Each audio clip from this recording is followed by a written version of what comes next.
참 우리는 고달픈 세상을 살아가고 있습니다. 너무 힘들고 무겁고 괴로움이 많습니다. 그런 우리에게 예수님께서 내가 너희를 쉬게 하리라.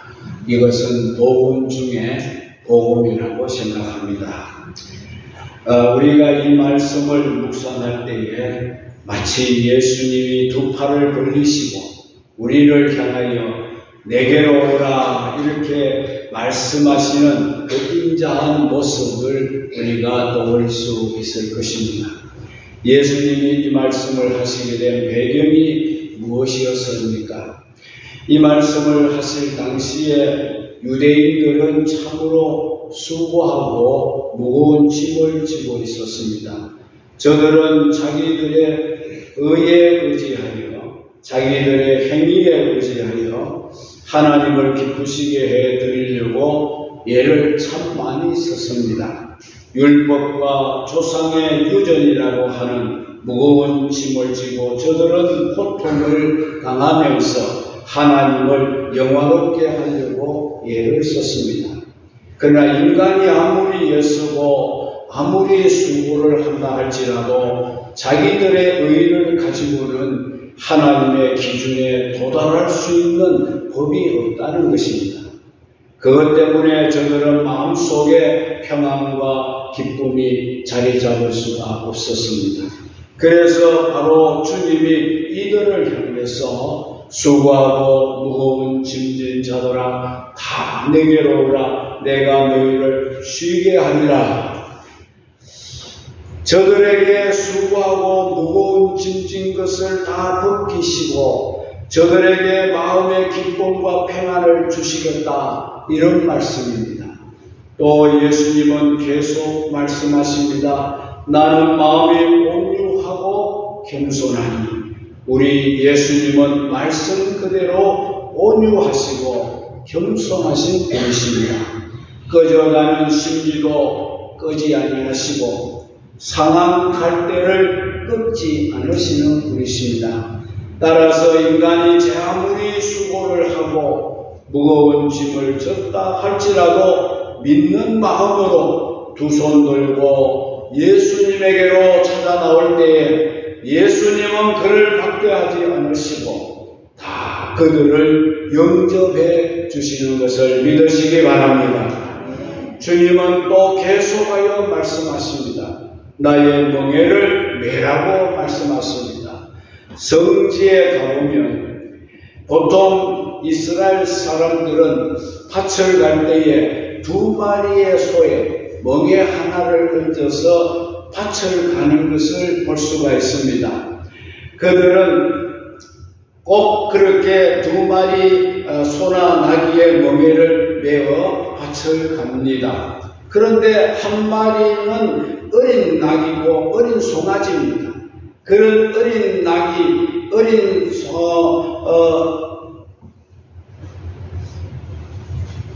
어미 낙이에게 하나의 멍에를 메우고 그 멍에의 무게가 어미 낙이에게만 실려지게 하고 어린 낙이의 목에는 힘이 실리지 않습니다. 그러니까 힘 있는 어미 낙이가 다 그 모든 것을 감당하게 되고 어린 낙이는 그냥 어미 곁을 떠나지 아니하고 어미 곁을 이제 따라서 어미만 따라가면 되는 것입니다. 그렇습니다. 우리와 주님의 관계도 이 어미 낙이와 새끼 낙이와의 관계라는 것입니다. 우리가 주님의 멍에를 같이 매게 될 때에 주님은 우리에게 힘은 주님에게 다 멍에의 힘이 실려지고 우리는 그냥 그 곁에서 따라다니기만 하면 되는 것입니다. 그러니 우리가 얼마나 편하겠습니까? 예수님이 왜 자기 곁에서 자기만 따라다니라고 했을까요? 여기 낙이 새끼가 어미 새끼와 같이 멍에를 메고 어미 곁에서 따라다니는 것은 그 어미가 하는 것을 배우는 것입니다.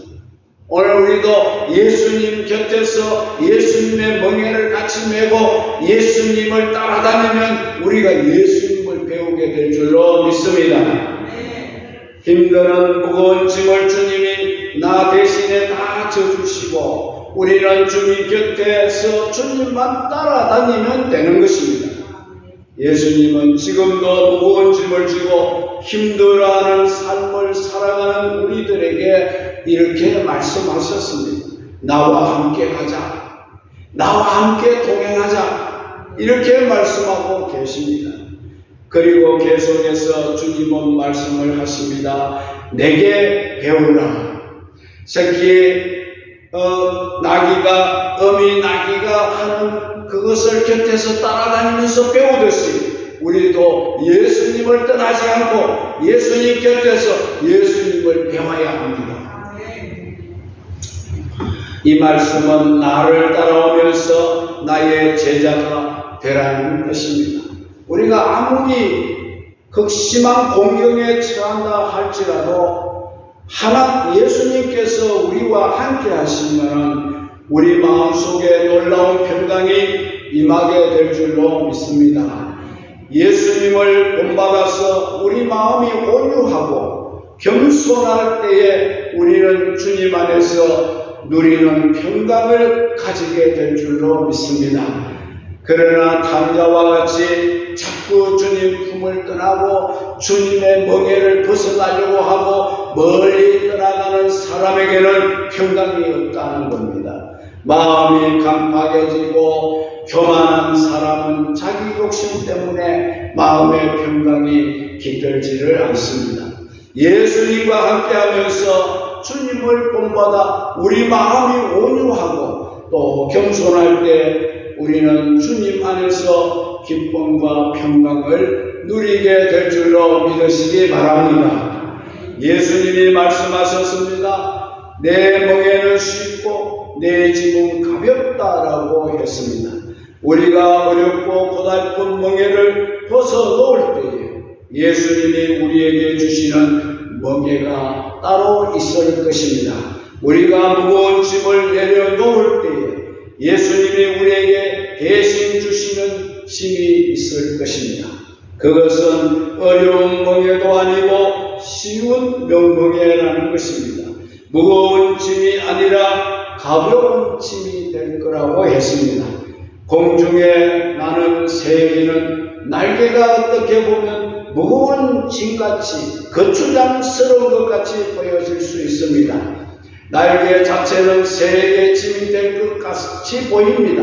그러나 그것은 무거운 짐이 아니라는 것입니다. 공중을 나는 새에게는 그 날개가 있기 때문에 오히려 공중을 향하여 높이 힘있게 솟아오르게 될 줄로 믿습니다. 마찬가지로 우리가 어렵고 고달픈 모든 무거운 짐들을 다 내려놓을 때에 주님께서는 우리에게 쉬운 멍에와 가벼운 짐을 주시게 될 줄로 믿습니다. 이것이 있기에 오히려 저 높은 곳을 향하여 힘있게 우리가 비상하게 될 줄로 믿으시기 바랍니다. 예수님은 지금도 우리에게 말씀하고 계십니다. 너희는 무거운 짐을 내게 와서 내려놓으라고 내가 너희에게 가벼운 짐을 주겠노라고 율법이라고 하는 무거운 짐을 내려놓으라고 했습니다. 내가 너희에게 사랑의 법을 주겠노라.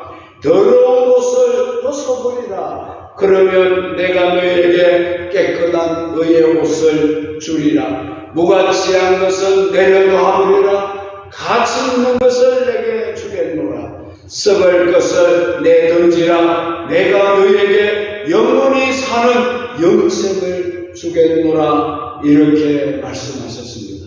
여러분 얼마나 고맙고 감사한 말씀들입니까? 오늘 우리는 수고하고 무거운 짐진 자들아 다 내게로 오라. 내가 너희를 쉬게 하리라는 예수님의 말씀을 이 편의상 세 가지로 나누어서 생각을 해보고자 합니다. 첫째는 우리가 생각할 것은 수고하고 무거운 짐진 자들아 이 말씀입니다.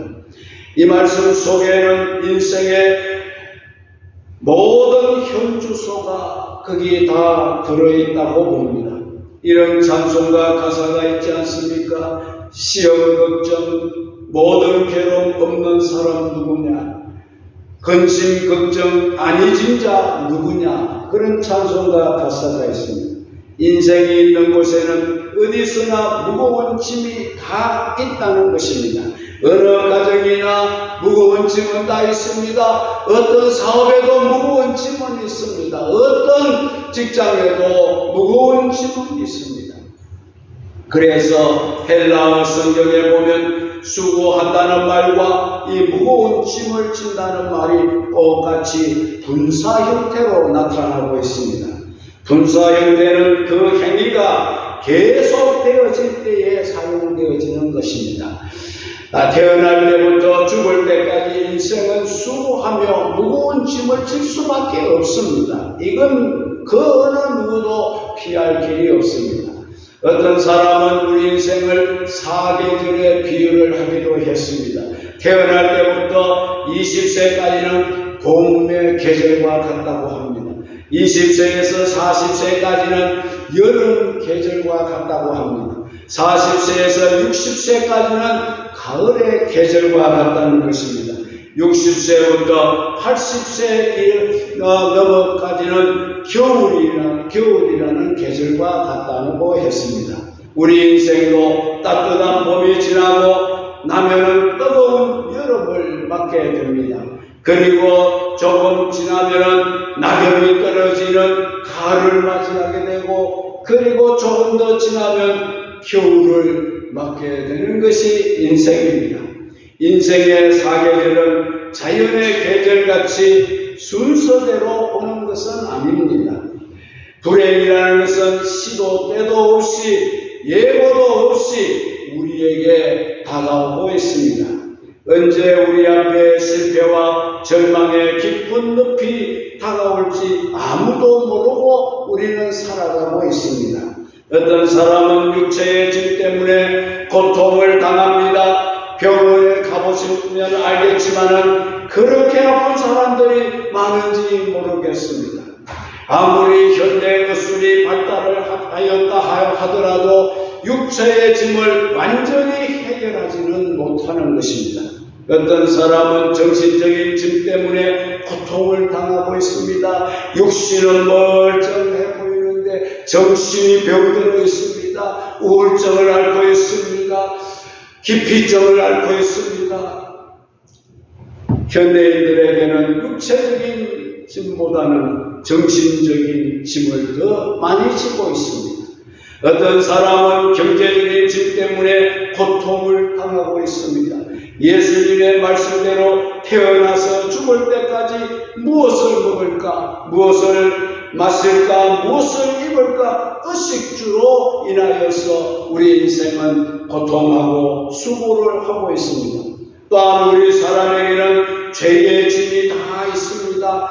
바리새인의 집에 식사 초대를 받아갔던 주님에게 그 마을에 살고 있는 한 여인이 찾아와서 예수님에게 향유를 부어드리고 눈물로 주님의 발을 적시고 머리카락으로 주님의 발을 닦아드렸을 때에 주님은 그 여인을 향하여 따라 두려워하지 말라, 너의 모든 죄가 사하여졌으니 평안히 집으로 돌아가라고 말씀했습니다.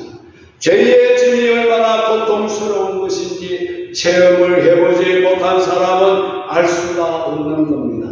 그리고 예수님을 믿는 우리가 당하는 독특한 고통이 또 하나 있습니다.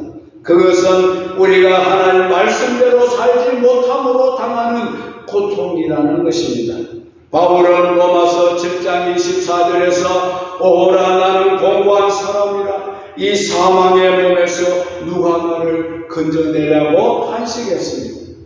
여러분, 로마 시대 때에는 아주 무서운 형벌이 하나 있었습니다. 그것은 살아있는 죄수를 죽은 시체와 함께 꽁꽁 묶어두는 것이라고 합니다. 저 며칠간은 구역질을 막 합니다. 그러다가 며칠 시간이 지나가면은 이제 굶어서 배가 고프니까 막 시체를 핥기 시작한답니다. 그러다가 시체에서 흘러나오는 독성이 그 죄수의 몸으로 스며들면서 그 시체와 함께 그 죄수가 서서히 죽어가게 하는 형벌인 것입니다. 바울도 자기의 부패한 육신에 견딜 수 없는 고통을 받았다고 했습니다. 그래서 그는 오호라 나는 공고한 사람이로다. 이 사망의 몸에서 누가 나를 건져내랴. 이 부패한 몸에서 누가 나를 건져내랴. 이 썩어가는 시체에서 누가 나를 풀어주랴. 그는 그렇게 큰 고통 가운데 몸부림을 치다가 우리 주 예수 그리스도의 은혜로 말미암아 거기서 풀려나고 해방되었다고 선포하였습니다. 인간에게는 이런저런 여러 가지 무거운 짐이 있습니다. 그래서 우리가 부르는 찬송가 가사에도 그런 구절이 있습니다. 이 세상에 근심된 일이 많고 참 평안을 몰랐구나. 이 세상에 공고한 일이 많고 참 쉬는 날이 없었구나. 이 세상에 죄악된 일이 많고 참 죽을 일 사였구나. 우리가 이와 같은 세상에 지금 살고 있음을 여러분 아시기를 바랍니다. 그러나 그러한 가운데서도 우리는 절망하지 않습니다. 낙심하지 않습니다. 왜 그렇습니까, 여러분? 내 주 예수 나를 오라 부르시니 곧 평안을 누리리라. 할렐루야. 이렇게 우리 주님이 우리를 초대해주고 계시기 때문이라는 것입니다. 두 번째는 우리가 생각하는 것은 다 내게로 오라고 하시는 주님의 초청의 말씀입니다. 육체적인 짐을 지고 있는 사람도 다 예수님께로 오라고 하셨습니다. 정신적인 고통을 당하는 사람도 다 예수님에게로 오라고 했습니다. 경제적인 짐을 지고 있는 사람도, 죄의 짐을 지고 있는 사람도 다 내게로 오라고 예수님이 초대하셨습니다. 부족 조건은 아무것도 없습니다. 그저 두 손 들고 믿는 마음으로 예수님에게 나오기만 하면 됩니다. 그러면 예수님은 과거를 묻지 아니하시는 분입니다. 예수님에게로 나오기만 하면 온유하고 겸손하신 우리 주님이 우리를 받아주시고 영접해 주실 줄로 믿으시기 바랍니다. 예수님은 막달라 마리아 같은 죄인도, 예수님은 우편에 달렸던 강도 같은 사람도 다 예수님이 영접해 주셨습니다. 우리의 현재 사정이 아무리 힘들어도, 우리가 가지고 있는 짐이 아무리 무겁다 하더라도 예수님에게로 가지고 나오기만 하시면 예수님은 우리의 짐을 대신 져주시고 우리의 마음속 깊은 곳에 평강을 심어주시게 될 줄로 믿습니다. 그런데 어리석은 사람들은 예수님에게로 나와서 무거운 짐을 해결하려고 하지 아니하고 세상적인 방법을 택하고 인간적인 방법으로 해결하려고 하는 사람들이 많습니다. 돈으로 이 문제를 해결할 수가 없습니다. 권세로도 이 문제를 해결할 수가 없습니다. 지식으로도 이 문제를 해결하지 못합니다. 그래서 주님이 다 내게로 오라. 너희들이 어떤 방법을 써도 그 인생의 고뇌를 해결할 길이 없으니까 내게로 와야 된다고 말씀하셨습니다. 우리가 주님에게로 나오면 주님이 우리의 모든 짐을 대신 져주시게 될 줄로 믿으시기 바랍니다. 평강의 주인 되시는 주님이 우리 마음에 평강을 주실 것입니다. 그 주님의 평강만이 우리 마음속에 번뇌를 잠재우게 될 것을 믿으시기 바랍니다. 요한복음 14장 27절에 평안을 너희에게 끼치노니 곧 나의 평안을 너희에게 주노라. 내가 너희에게 주는 것은 세상이 주는 것 같이 아니하니라고 말씀했습니다. 평안은 두 종류가 있습니다. 하나는 세상이 주는 평안입니다. 이것은 참된 평안이 아닙니다. 거짓된 평안입니다. 저 사막의 신기루와 같은 평안이라는 것입니다. 예수님이 주시는 평안이 참된 평안인 것을 믿으시기 바랍니다. 수고하고 무거운 짐진 자들아 다 내게로 오라. 우리는 예수님의 이 말씀에 순종하여서 예수님에게로 나와서 수고하고 무거운 짐을 모두 다 예수님께 내려놓고 우리 주님이 주시는 그 참된 평강과 기쁨을 누릴 수 있기를 주의 이름으로 축복합니다. 마지막으로 생각할 것은 예수님의 위대한 약속인 것입니다. 내가 너희를 쉬게 하리라. 이것은 예수님의 우리에게 향하신 위대한 약속입니다. 이 약속을 우리에게 하신 겁니다. 예수님은 신실하신 분이십니다. 반드시 그분은 약속을 지키십니다.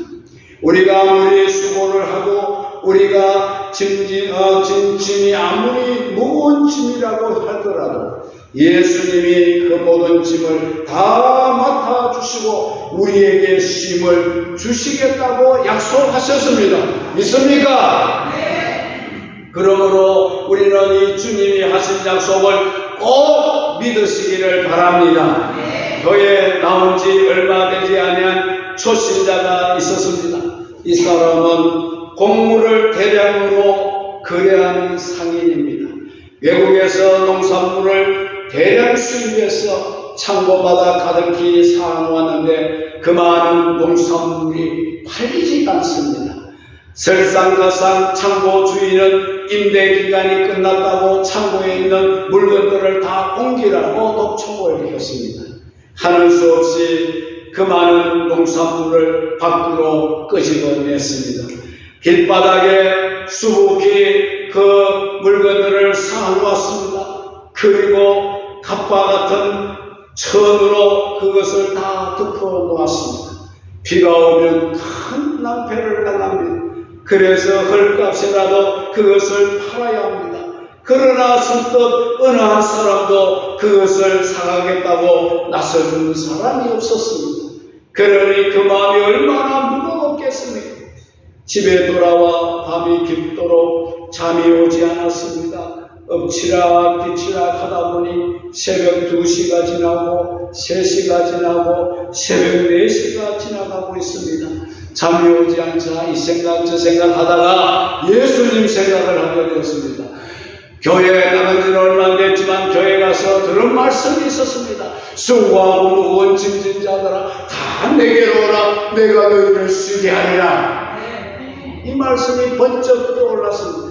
난생처럼 기도라는 것을 하기 시작했습니다. 예수님이 계시면 주여 나로서는 도저히 이 무거운 짐을 감당할 수가 없사오니 주님 해결해 주십시오. 이렇게 기도를 한 뒤에 그는 주님의 은혜로 잠시 눈을 붙이게 되었습니다. 아침에 일찍 일어나서 시장으로 갔습니다.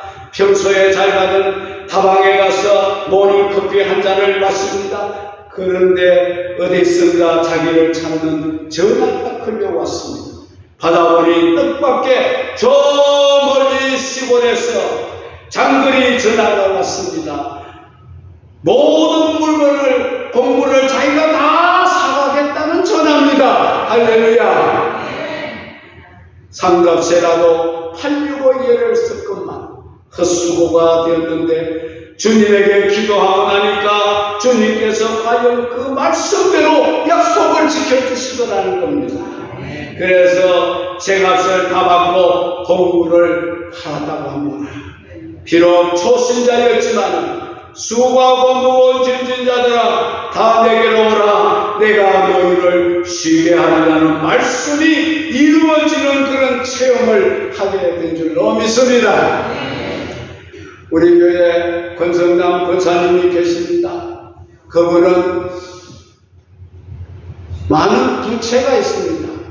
그것도 이제 생활로 인해서 땅을 은행에 잡히고 대출을 받아서 이때까지 살아오셨습니다. 그런데 이제 이 대출의 한도가 이제 꽉 찼고 더 이상은 대출 연장이 안 되는 것입니다. 그래서 저희들도 말씀하시고 같이 기도하면서 권사님 죽으라는 길은 죽으라는 방법은 없습니다. 권사님 기도하세요. 기도하세요. 어느 날 전에 전화를 하세요. 업사님도 안 되는 일이네요. 나도 안 되는 일이 있다고 그렇게 말씀하시는 거예요. 그러니까 제가 너무나 가슴이 뜨끔했습니다. 이 목사가 기도해도 안 되는구나. 그래서 저도 믿음이 막 시험이 될 뻔했어요. 그런데 권사님에게 제가 이야기했습니다. 낙심하지 마십시오. 하나님은 한 길만 갖고 계시는 분이 아닙니다. 여러 갈래 길이 있습니다. 이 길이 막히면 이 길을 펴주시고 이 길이 막히면 이 길을 펴주실 겁니다. 그러면서 권사님과 기도를 했습니다. 그저께 저에게 말씀하십니다. 목사님 해결됩니다. 할렐루야. 한 달에 800만 원씩 대출 이자가 나가는데 그 대출 이자를 호주에 사는 딸이 보내준다고 했습니다. 하나님 앞에 기도하면 하나님은 우리 기도를 들어주십니다. 그러므로 절대로 낙심하지 마시고 하나님 앞에 기도하는 여러분들 되시기를 주의 이름으로 축원합니다. 영국 출신 세계적인 단거리 선수 에릭 리드라는 사람이 있었습니다. 그는 독실한 기독교 신자였습니다. 그는 올림픽에서 100m 단거리에 출전해야 할 선수였습니다. 그런데 그 100m 단거리 경기가 열리는 날이 주일날이 되었어요. 에릭 리더 선수는 자기는 주일을 도망치면서까지 하나님께 영광을 가리면서까지 100m 달리기에 출전할 수가 없다고 영국 올림픽위원회에다가 보고를 했습니다. 그러자 올림픽위원회에서 그를 설득했습니다. 주일은 또 오지 않느냐? 그러면 주일 지키면 되죠. 그렇게 아무리 설득을 하고 해도 그의 결심은 바뀌지를 않았습니다. 결국 영국의 국왕이 나서서 그를 설득했습니다. 그래도 그는 왕의 말씀에도 굽히지 않았습니다. 그래서 하는 수 없이 다른 선수를 100m 경기에 출전시키고 에릭 리더는 400m, 자기 전공도 아닌 400m에 출전을 시키게 되었습니다. 영국 언론에서는 에릭 리더가 400m에서 이제 금메달을 딴다는 것은 낙타가 바늘기로 나가는 것과 같다. 이렇게 조롱하고 비아냥을 했습니다. 그런데 월요일이 되었습니다. 에릭 리더가 400m에 출전하여 세계 신기록을 깨고 아멘이 없습니다. 당당하게 금메달을 획득했습니다. 그가 나중에 간증하기를 자기가 가만히 있는데 누가 번쩍 들고 나가라는 것이에요.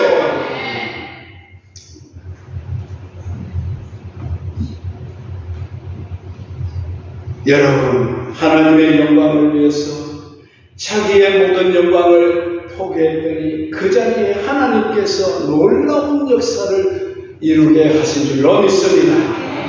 그렇습니다. 우리도 주님의 약속을 굳게 믿는 사람들이 되십시다. 나의 무거운 짐을 주님에게 맡기면 주님은 반드시 우리를 쉬게 하리라 약속하셨습니다. 여러분 그 약속을 믿으시기 바랍니다. 우리는 주님은 반드시 자기가 한 말씀에 대하여 약속을 지키시는 분입니다. 나의 모든 무거운 짐을 다 맡겨보시기 바랍니다. 지금 여러분 짊어지고 있는 짐이 무엇입니까? 감당할 수 없어 쓰러지고 넘어지고 자포자기하고 낙심하는 짐이 무엇입니까? 하나님께 맡기시기 바랍니다. 그렇게 할 때 주님은 우리에게도 그 약속을 지켜주실 줄로 믿습니다. 이제 말씀을 맺습니다. 인도의 유명한 기독교 성자 선다스의 이야기를 해보겠습니다. 그는 불교 집안에 태어난 사람입니다. 유복한 가정생활을 했습니다. 무엇 하나 부족함 마음이 없이 자랐습니다. 그러나 그는 성장하면서부터 마음의 인생에 대한 회의감을 느끼기 시작했습니다. 여러 가지 범민과 갈등이 생겼습니다. 이것을 이겨내려고 온갖 노력을 했습니다. 열심히 불경도 읽어보고 많은 수도 성도를 만나서 이제 대화도 해보고, 그러나 그의 마음에서 짓누르고 있는 그 뭔가 무거운 짐에서 벗어날 길이 없었습니다. 그래서 그는 결국 스스로 목숨을 끊으려고 결심을 했습니다. 그러나 이제 실행에 옮기기 직전에 우연히 서양 선교사 한 사람을 만났습니다. 선교사를 통하여 복음을 듣게 되었습니다. 선다시는 이러한 생각을 했습니다. 내가 죽기 전에 이 성경을 한번 읽어보고 죽자, 그런 생각이 들었습니다. 그래서 그는 성경을 읽기 시작했습니다. 그 성경 구절들을 읽어가는 가운데 한 구절에 선다싱이 눈이 꼽히고 마음이 꼽혔습니다. 그 구절이 무엇이었습니까? 오늘 우리가 읽은 본문의 말씀이었습니다. 수고하고 무거운 짐진 자들아 다 내게로 오라. 내가 너희를 신뢰하리라. 나는 마음이 온유하고 겸손하니 나의 멍에를 메고 내게 배우라. 그러면 너의 마음이 쉼을 얻으리라. 여기에 인생의 답이 있구나. 그는 이 말씀을 읽은 1년 가운데 새로운 빛을 찾게 되었습니다. 비로소 그는 무겁고 고통스러웠던 짐에서 벗어나게 되었습니다. 그 길로 예수 믿기로 작정하고 인도의 유명한 기독교 성자가 되었습니다. 그는 영안이 활짝 열린 그런 사람이었습니다. 그는 새를 보고도 대화를 하고 나무를 보고도 대화를 하고 천사가 오르락내리락 그런 체험, 신비한 체험을 어마어마하게 경험하게 되었습니다. 예수님에게로 나오십시오. 우리 예수님은 인생의 모든 강도를 다 겪으신 분이십니다. 그러므로 우리의 모든 짐을 다 알고 계십니다. 얼마나 무거운지도 알고 계십니다. 인생의 모든 고통을 다 채우라신 주님이 우리의 모든 무거운 짐도 해결해 주시고 우리에게 쉼을 주시게 될 줄로 믿습니다. 온유하고 겸손하신 주님 앞에 누구든지 믿는 마음으로 나오기만 하면 우리의 수고와 무거운 짐을 다 맡아주시고 그리고 우리에게 쉼을 주시는 주님인 것을 믿으시기 바랍니다. 그래서 여러분들의 마음이 평안해지시기를 바랍니다. 여러분 가정이 평안해지시기를 바랍니다. 여러분의 직장이 평안해지시기 바랍니다. 여러분의 하는 모든 사업에도 평안이 있기를 바랍니다. 주님이 평안을 주시면 모든 문제가 해결될 줄로 믿습니다. 이 시간 짐덩어리 이제 이 자리에 다 내려놓고 주님에게 다 던져버리고 그냥 주님의 멍에를 같이 내십시다. 힘은 주님이 다 받으실 겁니다. 그러나 나는 주님 곁에만 따라다니면 성공하게 되고 해결하게 되고 승리하게 될 줄로 믿습니다.